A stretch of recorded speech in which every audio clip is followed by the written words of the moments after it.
Assalamualaikum warahmatullahi wabarakatuh. Ensiklopedia Al-Fatih kembali ke hadapan Anda untuk berbagi info Islami. Semoga menginspirasi aktivitas Anda hari ini. Dan jangan lupa klik tombol subscribe dan aktifkan notifikasi tombol lonceng agar tidak tertinggal berita terbaru dari Ensiklopedia Al-Fatih.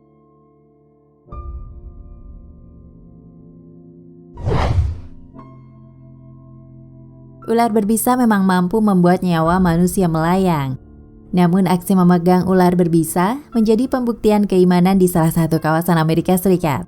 Aksi memegang ular berbisa menjadi bagian dari bentuk ibadah jemaah gereja Pentecostal Sandy Square, West Virginia, dekat dengan tambang batu bara di pegunungan Appalachian, Amerika Serikat. Ini adalah sebuah ujian keimanan. Ular itu diayunkan ke bahu. Dia menyatakan Tuhan hadir dan mengizinkan ular untuk bergerak di tangannya.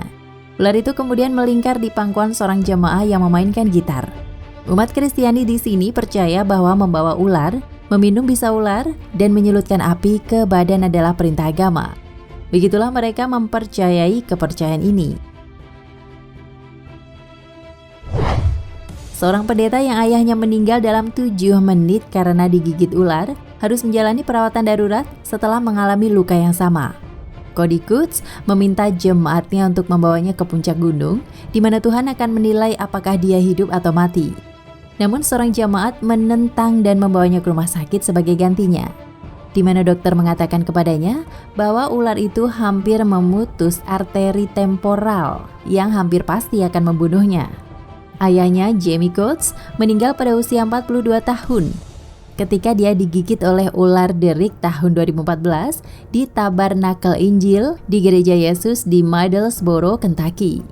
Ajaran gereja ini diilhami oleh ayat Alkitab Markus 16:18. Mereka akan mengambil ular dan jika mereka minum racun yang mematikan, itu tidak akan menyakiti mereka.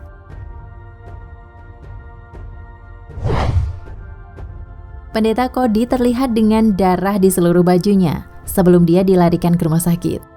Dia sekarang mulai mengevaluasi kembali kehidupan dan imannya setelah dekat dengan kematian. Gereja dengan kepercayaan ini mulai muncul di pegunungan Appalachian lebih dari 100 tahun lalu. Kematian ayah Cody mendorongnya ke dalam peran pendeta pada usia 23 tahun yang menjadikannya generasi keempat untuk mengambil panggilan menangani ular. Ayah Cody, Jamie Coates, terbunuh pada tahun 2014.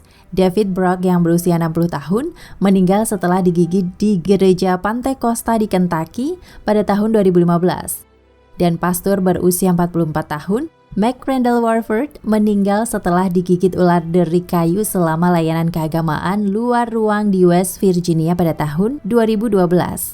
Selama kebaktian, orang-orang beribadah, berdoa, bernyanyi, dan mendengarkan khotbah-khotbah yang dipimpin pendeta Cody, yang sering mengambil ular dari kotak dan membawanya satu atau dua dari mereka ke atas sambil berkhotbah.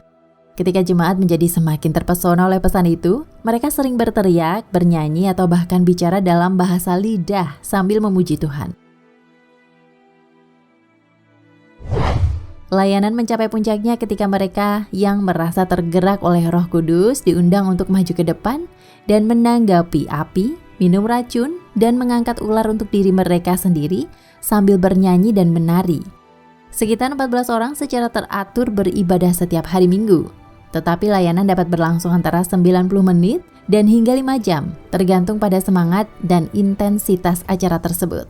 Saya khawatir Cody akan meninggalkan dunia ini seperti yang dilakukan ayahnya. Aku tidak ingin itu terjadi padanya karena aku mencintainya, tutur sang istri Cody.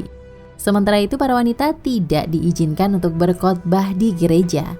Meskipun mereka dapat menangani ular, memegang bola api yang lebih tinggi, dan minum racun jika mereka merasa tergerak untuk melakukannya selama layanan mingguan, yang kadang-kadang bisa bertahan hingga 5 jam.